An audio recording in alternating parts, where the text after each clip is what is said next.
Hello, this is Ron Paul with your weekly update for May 9th. Last week marked an important milestone in the war on terrorism for our country. 10 years ago, Osama bin Laden applauded the 9/11 attacks. Such deliberate killing of innocent lives deserved retaliation.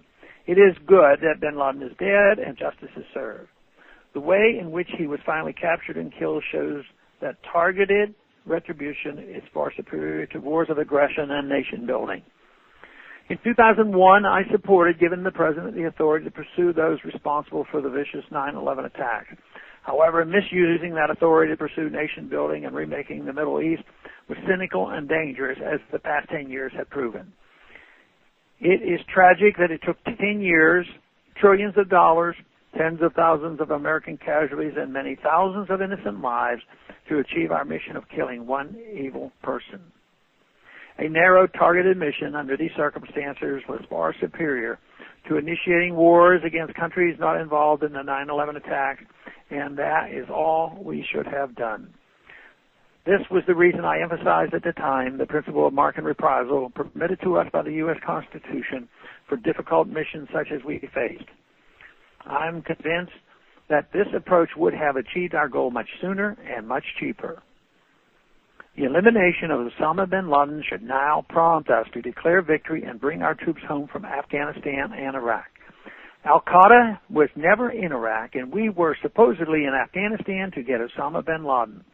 With bin Laden gone, there is no reason for our presence in the region, unless indeed it was all about oil, nation building, and remaking the Middle East and Central Asia. Hopefully bin Laden does not get the last laugh.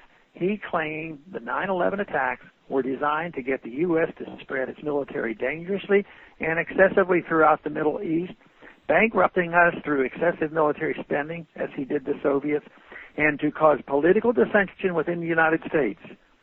Some 70% of Americans now believe we should leave Afghanistan, yet both parties seem determined to stay.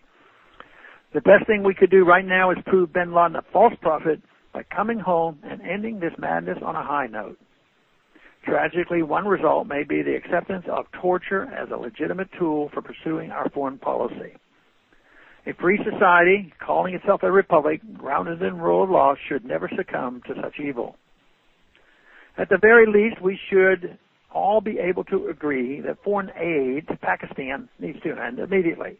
The idea that bin Laden was safely protected for 10 years in Pakistan, either willfully or through incompetence, should make us question the wisdom of robbing American citizens to support any government around the world with foreign aid.